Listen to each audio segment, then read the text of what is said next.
again.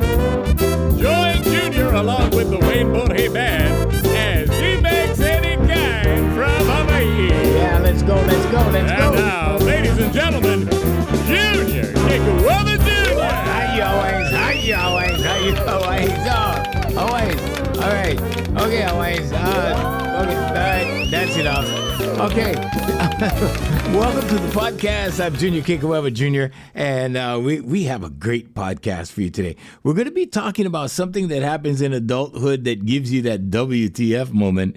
Permanent recess behavior. Yeah, we're going to be talking about that. It's just, I've done multiple careers, and because I just couldn't do one thing. Okay, and we're going to talk about permanent recess behavior because it shows up in the oddest places, like the weirdest places. Okay, but first, the attitude of gratitude. So yeah, we want to say thank you to everybody. So let's go over the stats real fast so we see where we are. Okay, so males 64.9%, females 34.4%. The boys are still hanging with daddy. Okay, age, let's see.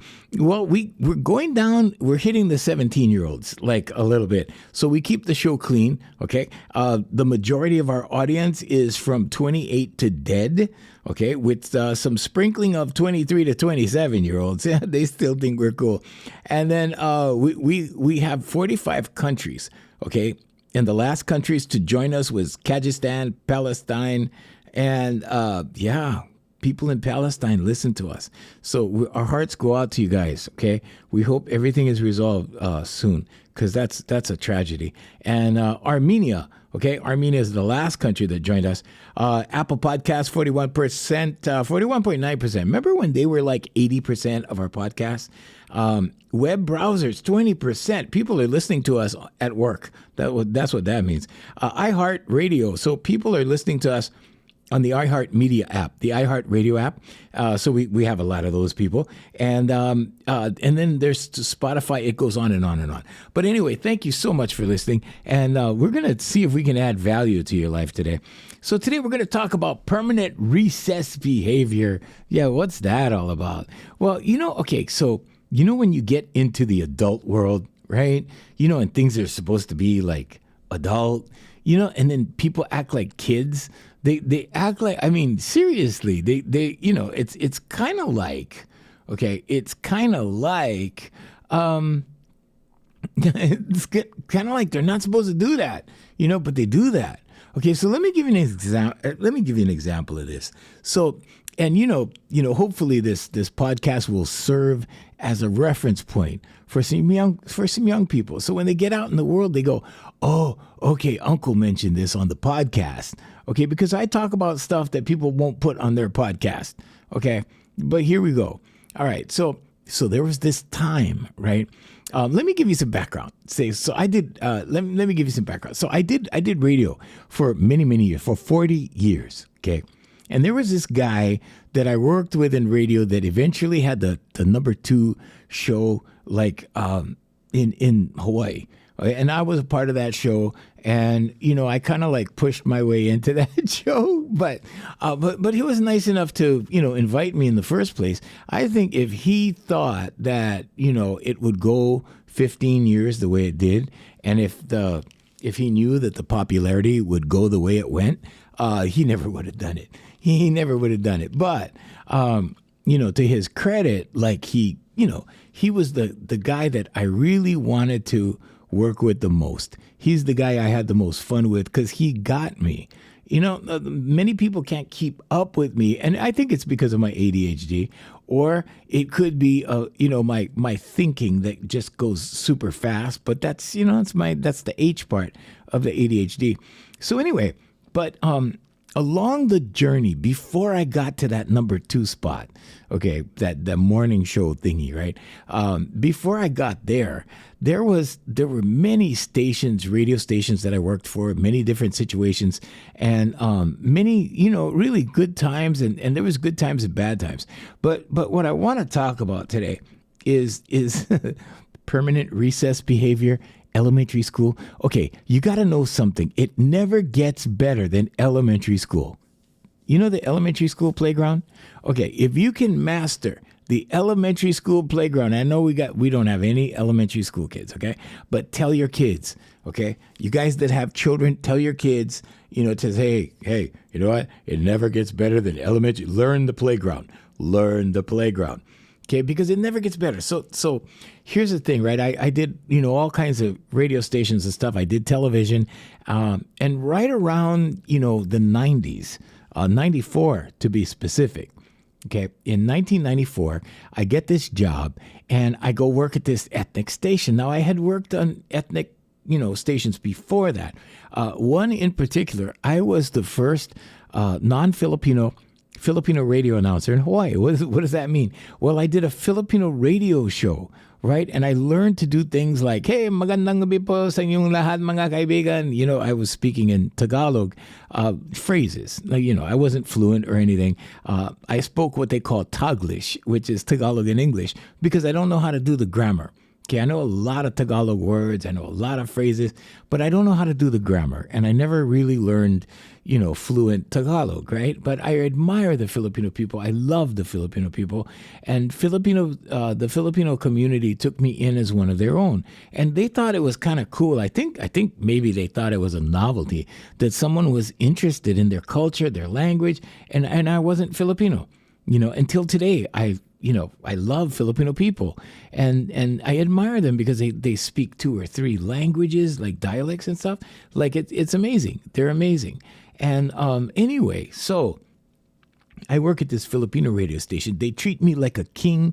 They bring food. Like it was this small little radio station. I was making $5 an hour. Okay. And then, I was the program director and I taught a handful of Filipino people with different backgrounds because they all had real jobs, right? Because it paid $5 an hour, right? And I was the only one working full time at the radio station, but they had, they had, real job. One of them was a refrigerator. What do you call that? The AC guys. He does refrigeration. We had one of those guys. We had a postman, right? And he was full time at the post office. He was a letter carrier, and then he came and did the radio show, right? And so so that journey kind of goes on, for a while, and excuse me, that was in the late 80s, and so. That journey happens, right? And now we get to the, 90s. And I finally go back. I took a break. I was losing my voice, kind of like what you hear right now. But I was losing my voice and I needed a break from mainstream radio.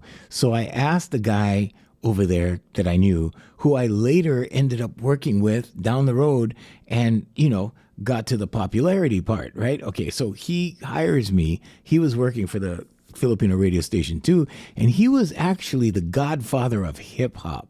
He was doing underground hip hop music on that Filipino station. So it was it was pretty like you'd be surprised what happens, like the kind of, landmark kind of things that happen on small little radio stations. So anyway, excuse me. So that was going on. That was happening. And he hires me for this station. And so I go and, and the rest, as they say, is history. And I learned the language and a little bit of it. And I'm doing the show and, and it's really a lot of fun. It was the best personal years of my life. It was not the best professional years, but personal guarantee, best personal years of my life. And then I go back into mainstream radio. I got back in. I managed to slide back in, and I was working at this hip hop. We did actually it was a pop station, and it was called Hot 93.9. And I started working there. Okay. And I guess I can mention the station names or whatever. But anyway, I kind of don't want to, but anyway, okay. So I was working there and it was a pop station. And then I, so I got back in, right? Now I'm back in mainstream and I'm doing weekends and overnights and stuff. And I'm breaking back in and my voice is better. Everything got better. And then I decided there was this opening for a production director at this Hawaiian station. And then I thought, oh, okay, well, it's my peeps, right? Like I'll get respect, like things are going to be good. Like these guys are going to treat me good, like kind of probably better than the Filipinos, right? And because it's ethnic, but it's local, and and I'm local, right? So I'm like, hey, my peeps. So here's what happened. So I go and apply, okay, and it took me a couple of times. I applied the first time, and I never heard back. Right, I never heard back for a few weeks, but I was teaching this. This girl was one of my voice students, and or this woman, I should say, not to give you the bad visual, but this woman was working at the Hawaiian station, and she said, "Oh, they could really use you over there. They really need somebody."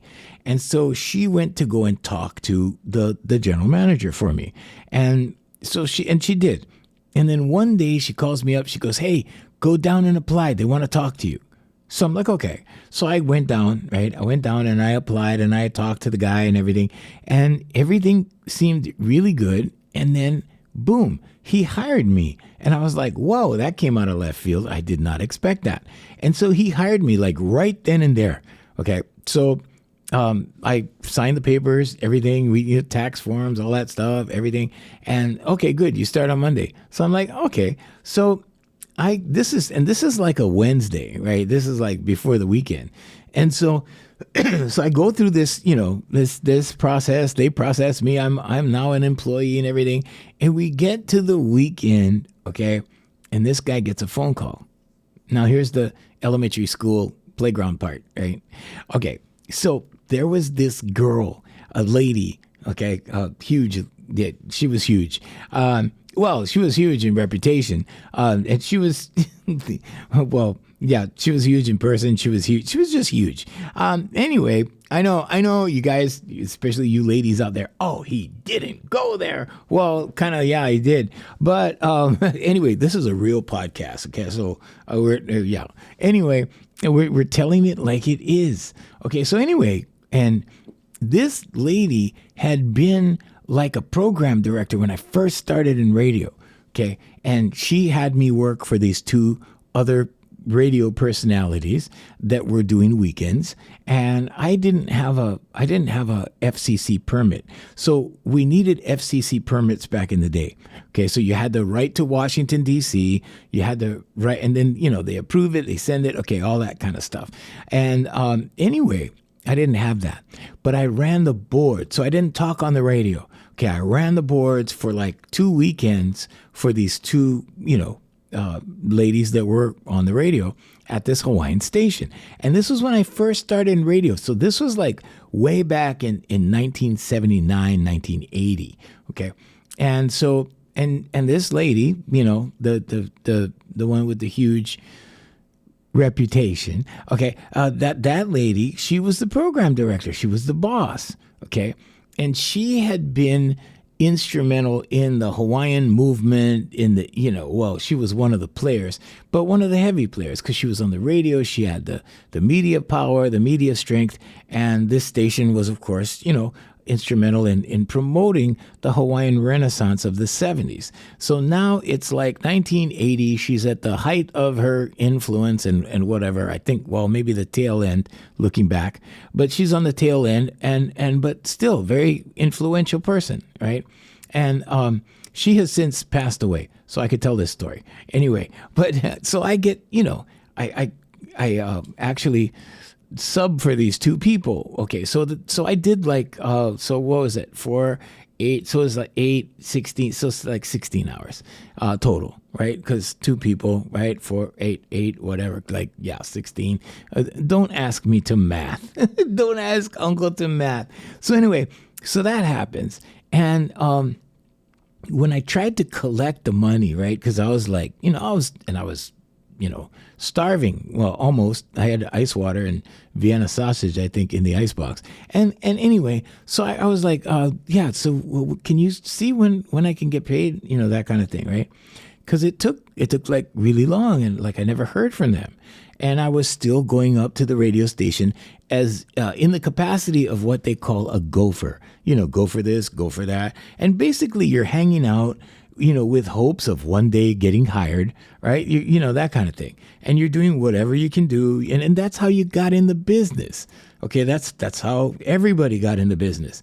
And so there I am trying to get in the business. So I ask, and then one day she tells me, okay, not in person, but she tells me on the phone, she goes, well, the girls feel that because you didn't have your permit that we shouldn't, be like obligated to pay you. And I was like, what? It was okay. So then, yeah. So then the series of events happened, right?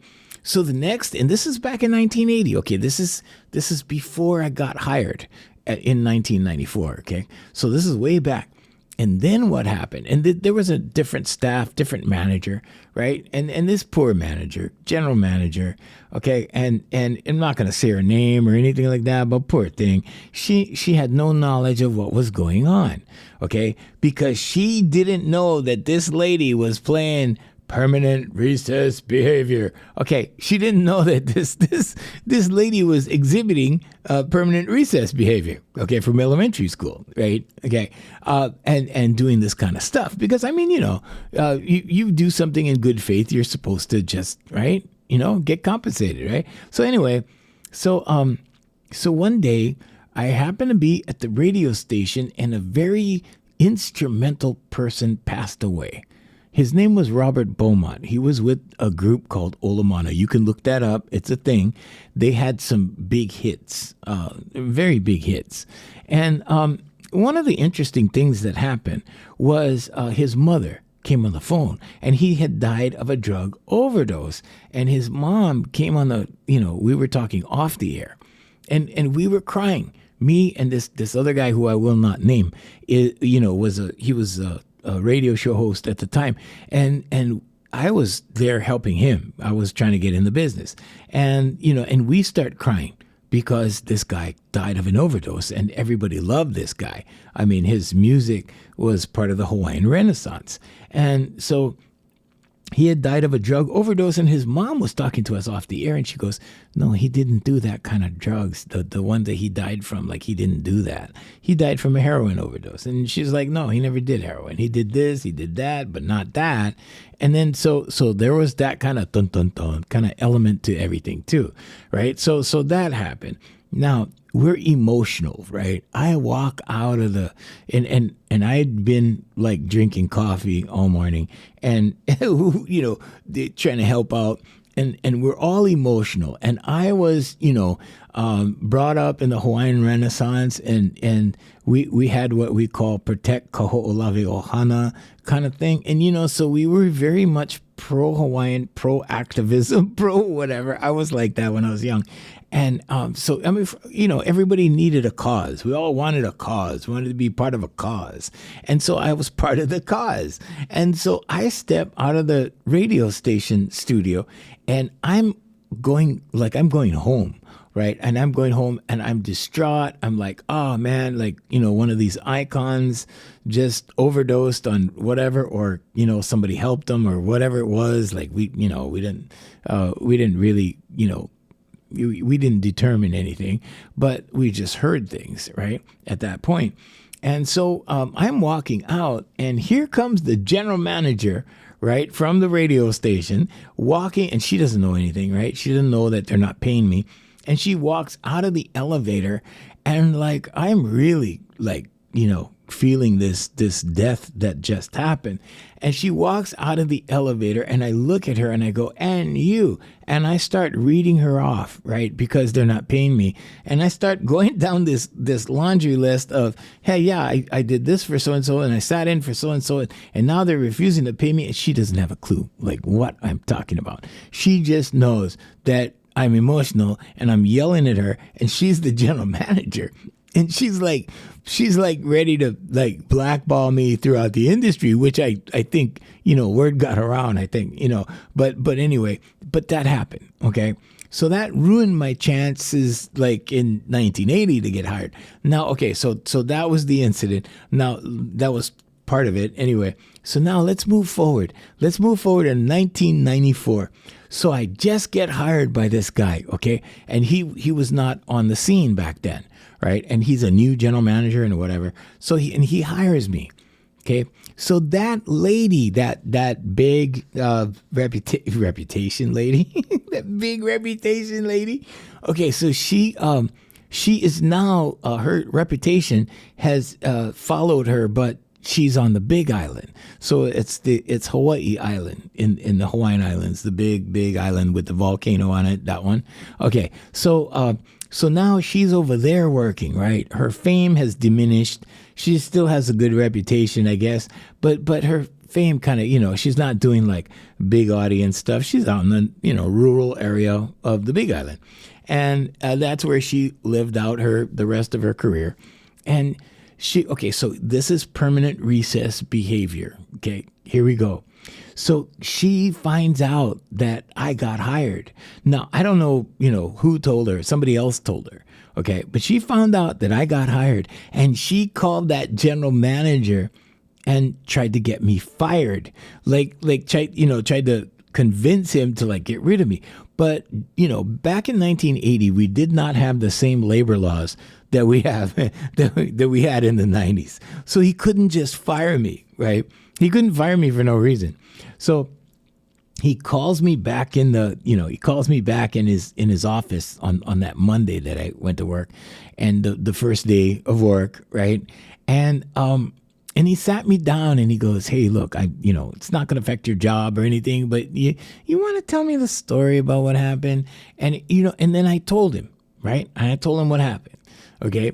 And I never should have told him what happened. I never should have been honest with him. I never should have told him that, so lesson learned, right? It was like in 1994, it was like note to self, right? Like never, ever, ever, ever open up like that to management again. And so anyway, right, I opened up to him and I told him. And I told him. And so, and I told him, I have ADHD and sometimes it gets the best of me. And I was a little hyper that morning. I was on coffee. I was like, this, that. But I opened up to him about my disability. I said, no, I have ADHD and so, I'll never do that again. Well, no, I don't have to, but back in the day, right? So I go, okay, never do that again. So what happened was, okay, from that day moving forward, right, I was labeled with that disability thingy, right? And oh man, it got pretty bad. Okay. And this is what I'm talking about, permanent recess behavior. Because number one, this lady had nothing to do with me or whatever. And it was like 14 years ago, right? 14 years. And she came out of the closet, okay, so to speak. She came out of the closet, right? Just to try to push me out of an industry that she was no longer in, because she wasn't, she wasn't on Oahu, where I am, the island that I am. She was on another island, and she tried to push me out of a position from another island. I mean, I thought it was so funny. So anyway, right? So that happened. So that was, permanent recess behavior. and I mean, elementary school. It was just elementary school. And I had found out, right? Because he said, I got a phone call, whatever. And then, so I started asking around, and pretty soon somebody came out with it. They go, "Oh yeah, well, she called and she did that." So this is my point, right? When you have status, when you have built a career, take notes, younger people, okay? When you have a career, when you have, something going on, you become notable. You become, someone that people respect, and you become someone people admire, okay? Don't go do petty crap, okay? Don't do it. It makes you look small, okay? She looked really, really small. Now, I could have called her up and read her off or, whatever. But, it wasn't in my best interest. In fact, I don't think she ever found out that I knew. Or maybe she did, and I don't care. But okay, so that was the first thing, okay? The second thing was, so now I got, I got a glimpse like on the first day. I'm like, whoa, this is like, first day. So I start working at the place, and I start doing all my voices and stuff because I was a production director. So production directors make commercials like all day long.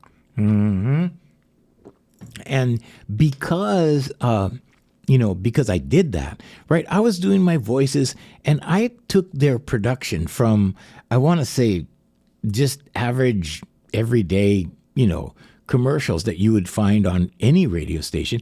And I started like enhancing their production. Okay. I started, doing stuff like, characters, and oh gosh, I did Looney Tunes. I did, I won national awards and stuff. I mean, and I'm not, not trying to flex or anything. I'm just saying that, for context, right? Like what we're talking about. And so these things happen, right? And everything was good and stuff. And, I started rebuilding this place, and I made them a lot of money because, I was doing this. I was doing this, these extra things to enhance their production value. So if your production value is higher, people want to advertise, right? Because they go, oh, wow, hey, we can get a commercial like that, that kind of thing. And I started, I was doing jingles. I already had my production company. And so we were, when I say we, I mean my business partner and I, we were doing jingles. We were doing, all kinds of stuff related to the kind of work I was doing, production work. So I would do voiceovers. We actually did a couple of hotels where we did the, we actually did the on hold machines. We started that sideline with our production company. We bought the machines, we leased it to the hotels, and we did the voiceover, for this press 1, for that press 2, that kind of thing. So I was doing that. And anyway, I started to learn that this place, right, this ethnicity that I was involved with now was nothing like the Filipino community, right? And so there was a series of these things that happened. The second thing that happened was because I was doing these voices and stuff, right? And people had to walk through my production room. So it was in a weird location. So my office was between the hallway and the FM studio. So, well, they had 2 FM studios, but it was in the middle. So in order to get to the FM studio, people had to come through my studio, which was kind of cool because I, met a lot of important people. But the downside was that, people would just kind of walk through. So there wasn't much privacy or, whatever like that.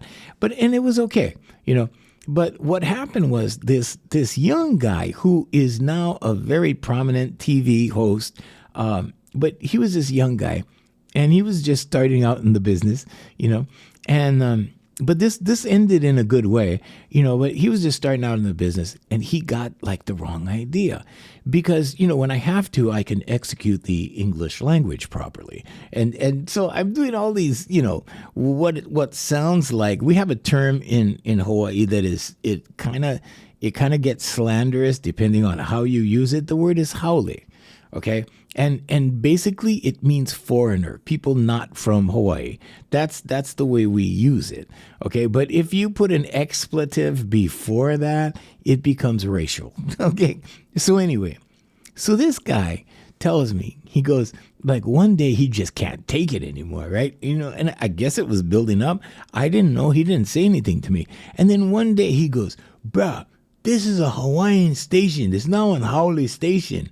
And I was like, interesting. So in other words, what he was really telling me, right, was that, I was doing English language, right? I was doing like really, polished English kind of commercials, right? But my mom actually raised me like that because she didn't want me speaking pidgin. She didn't want me, talking like everybody else in the neighborhood, right? And the rule was when you come into the house, you leave your pidgin at the door. And that, because I spoke pidgin with my friends, like, so pigeons kind of sound like this, and we was like talking like that. We would rap like that. We would be talking like this on a park, and so that's what it sounds like. Okay, and then I had to use proper English when I went in the house. My mother was a teacher, whatever, that kind of thing, right? And my dad didn't care. He was like, whatever, listen to your mom, that kind of thing. So anyway, so he tells me that, right? And we get into a scrap, and he goes, yeah, what? You let go right now. We'll go outside. Like, he tells me that, right? And this guy is from this place called Waimanalo, and they're pretty serious in Waimanalo. They're very into their culture. They're very into sticking up for who they are, and, I don't know if he had a chip on his shoulder. I don't know what, whatever, right? So now this is like the first month of employment over there, right? So then this happens, and he goes, yeah, come on, we're in the parking lot. Yeah, we'll go now. And so he's, doing this, right? I go into the office because I'm like, wait a minute. Like, because I was going to, make a complaint. Like, can somebody tell this guy, like I'm here doing a job. Can somebody like translate and explain to him that, I'm a professional, like, whatever. All right. And, I had worked in the industry for a long time before I got there, like a long time. I started in 1979, and it just kind of went like that. But and this was 1994. I had already been on television doing World Pacific Wrestling. I was a wrestling commentator. I did all kinds of stuff by that time. And this guy was like 19 or something. I think he was 19 years old, whatever. He's just brand new in the business. And so I didn't go outside in the parking lot and fight with him. I did not do that, right? I didn't want to get fired. But here's the interesting thing, okay? I learned that these guys were all in on everything together. Like, there was this clique thing. And this is the first time I was exposed to this kind of working environment. Okay. And so when I walk in to complain to the vice president and whatever, who I forgot her title, but she was right under the general manager. And I walked in her office. She was already typing up an incident report in his favor. Right. And I was like, whoa, what is going on here? Like, I haven't even complained, number one.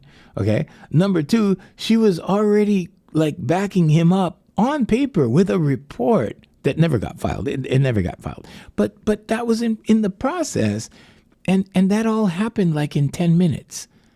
And I was like, what? Like who does this? Right? Like how does this happen? And so when I saw it, right, I totally backed off. I totally, dropped the subject. I totally went, and I walked off, and I went back to work. Okay, so I saw that, right? And then this same pattern of things, okay, this type of mentality, this type of, permanent recess behavior, I witnessed like I'm, and I never encountered this in any of the radio stations that I worked at before that, right? And I encountered it here, and I'm like, whoa, like this is different. Okay, so fast forward, like what happened? What happened to me and that guy? How did it end? Well, this is how it ended, right? I think about, a couple of years, maybe a year or two later, right? I approached him and I said, hey, I can teach you how to do this stuff. And I can teach you how to articulate, and I can teach, because I was a teacher. Okay, so I was working radio during the day. I was teaching on the weekends. Okay, so I was teaching voice on the weekends. But I'm a teacher. My mom's a teacher. Anyway. So I told him I can help you, and he became open. I don't know, something happened where we weren't really enemies, but nobody at the radio station liked me because I could do all this stuff. And some of them thought I was crazy because the rumor gave out, this guy has ADHD, blah, blah, blah.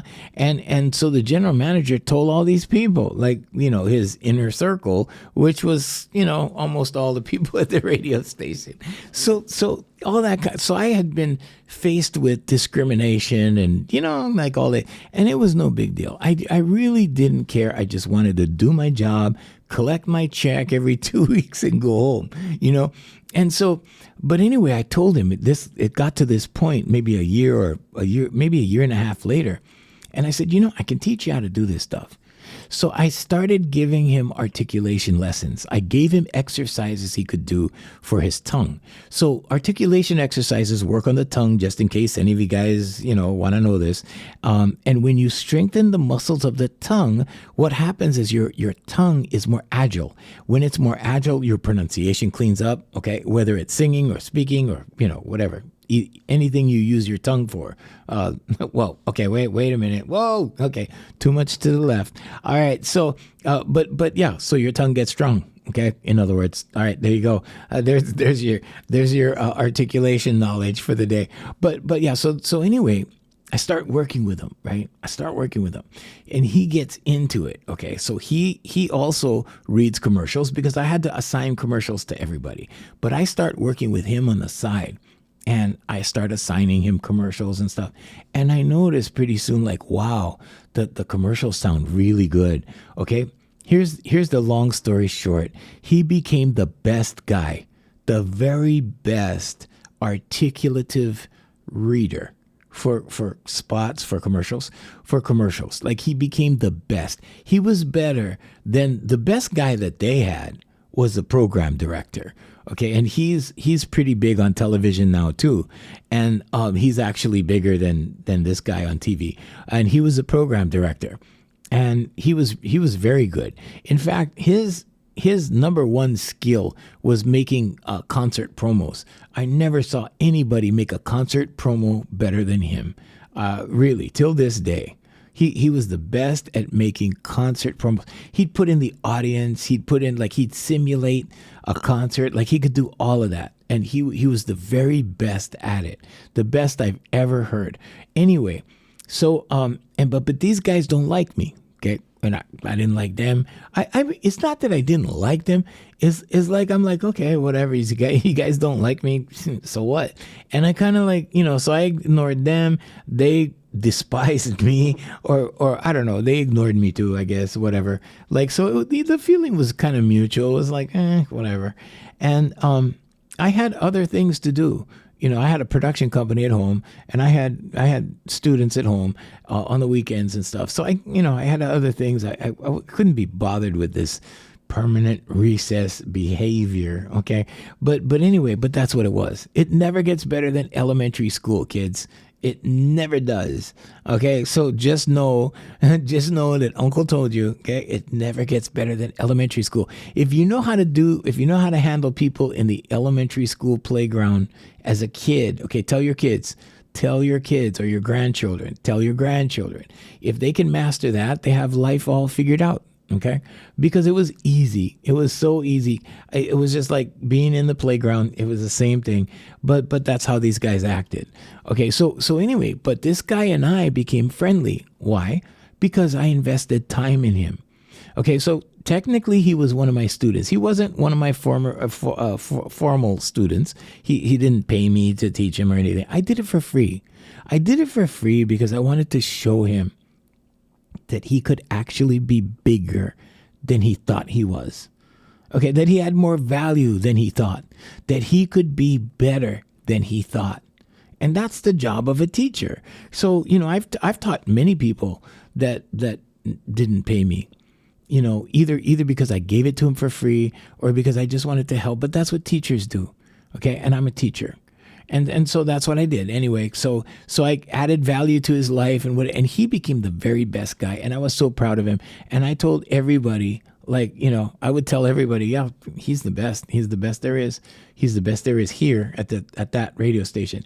So this, goes on. Okay. Now, how did that radio station job end? Well, that's kind of interesting. All right. So, about the same time that I'm working with this guy, about halfway in, okay, and I was there from 1994 to 1999, and and this is a very interesting story, and it has a very good a good moral behind the story, okay, and so anyway, halfway through my employment there. Right halfway, a couple of things happened. So in 1994, my mother became the mayor of the island of Kauai, okay? And that was kind of hard for them to take. It was, I don't know. It was weird. So my boss gives me the weekend off, okay? And I'll get through this part really quick. But he gave me the weekend off. I go to my mom's thing. She wins the mayor's race, like, who'd have thunk it, right? I didn't think it. I didn't think she would win, but I didn't really underestimate my mom because my mom has done some pretty incredible things in her life. I've seen her do incredible things. And so anyway, so she wins, right? When I left on Friday, the vibe that was there Friday, everybody was like, yeah, hey, see you later. Yeah, take care. When I came back Monday, it was a different vibe. From that day until I left the company, like it was amazing. Everything turned cold. Everything turned like sour. Everything like whoa, like it was a stinging vibe. When it was a stinging silence. It was just weird. It was so weird. So there was a price to pay for my mom, being like that, and me being in the public eye, that kind of thing. It was very strange, and it was very tough. It was a tough thing to go through. And so anyway, what had happened as a result, I don't know if it was I'm sure that added to it. Okay, but here's what started the beginning of the end at that radio station group for me. Okay, so I'm in the sales office, the sales manager's office, and part of my job is to go back there and talk to her and see if there's anything I can do production-wise for the salespeople, that kind of thing. So we're having a very informal, casual kind of, talk. And then I stand up and I leave. And I'm walking out the door, down the hall, right? And I hear the intercom. Dude. One more time, Wines. Dude. Okay, there you go. So I hear the intercom. Dude. Okay, that was a bad one. All right. Excuse me. Is this my voice today? And then, dude, there you go. All right. So and I'm walking and I hear the general manager, and he's like, is Junior back there? And she goes, no, you want me to get him? He goes, no, I'm just effing with him. That's what he said. Well, he used the real word. I'm not going to use it because we have 17-year-olds on the podcast. Okay, but he used the real word, the F word, right? And that's exactly what he said. And so, okay, so, I'm Latino. I have a lot of Latino blood in me. And I'm from Kauai. Okay, Kauai is why. Kauai is why. So I'm like, what? I'm like, okay, it's on, right? And that was the attitude I had. Okay, so just, kids, young guys in your 20s and 30s, just know that that's not the attitude to have, okay? But that's how I felt. Okay, that's how I felt. Now, keep in mind that these playground things, this permanent recess behavior, I've been witnessing ever since I've been at this company. And now this is maybe the second year I'm there, and I heard that, okay? So 94, 5, 6, 7, 8, 9. So 5 years. Maybe this was I think it was like the third year that I was there, and I heard this, right? So now, right, I'm like, okay, game on, right? So now it's like that old Mad Magazine spy versus spy thing. If you're an old timer, if you're a young kid, go Google, okay? But it's like that. And so we started doing, I started fighting back because I noticed that, okay, my general manager was doing stuff just to irk me, okay? Now, there were good parts about him, right? But I didn't figure this out until later. Right now, I was involved in okay, like he's gonna do something to me, I'll think it's doing something to him. And so I figured out these little things, right? That when I press these buttons, that happened, that kind of thing. So I could press his buttons. I knew exactly, what would do it. But anyway, what happened, the end result of that, okay, so it goes back and forth. It goes back and forth, back and forth. The end result of that was he started cutting my hours. He brought in another guy to learn my job. So I had to teach this guy. I didn't teach him everything. I taught him enough. And I taught him a little extra to be good at what he did. And yeah, that was it. And then he has this traffic guy become my boss, become my supervisor. Okay, I was the supervisor. He has this other guy come and supervise me. And then they start diminishing my hours. They start cutting down my hours, okay?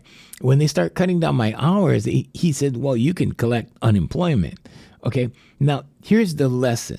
This is the moral of the story, okay? And the moral of the story is do not mess with the boss, okay? I don't care what. Yes, I did it. And I learned, okay? I learned. But I learned the hard way. And a lot of lessons in my life have been the hard way, or let's say it another way. I just didn't care. I did not care. I'm like, hey, bring it. I'm that guy. I was that guy when I was a kid. I went through so much abuse as a kid. I was like, if it was one thing I learned how to do, it was take a good licking, right? So this thing in this professional setting meant nothing to me. I'm like, oh man, this is easy. I was like, this is a piece of cake. I dealt with torture in the 4th grade. This is nothing. So, that kind of thing, right? And I was like, all right, so it was back and forth. And then my hours started getting cut. And pretty soon they just brought me in for 8 hours out of a salary. Okay. I was making salary. I was like doing really good. Okay. I was responsible for 3 radio stations plus all the voice work that came in. That was the big thing about that radio station is I got hired by agencies a lot and they all did business there. So I got tons of work and that work brought me more money than what the station was paying me. And that's how radio is. You make more money on the outside if you know what you're doing. And so that, that was going on. But anyway, I remember standing in the state unemployment line thinking, I'm so happy this is radio. Because if this was television and people recognized me in the unemployment line, I was like, whoa. Okay, so here's another part of that eventuality, right? So I'm going, so now I'm only working like, 8 hours a week. I go in like 2 hours a day or something like that, and several days a week. And the other guy is kind of like taking over slowly, right? And I'm teaching him, and so I know I'm transitioning out, right? But here's what happened, and this is what I think determined my future. Okay, so what happened was I was thinking like, all right, I'm just gonna quit this place. But before I do, right? Like, so I had this little conversation. I was eating a bowl of cereal, looking out into Kalihi Valley, which is a valley where I lived.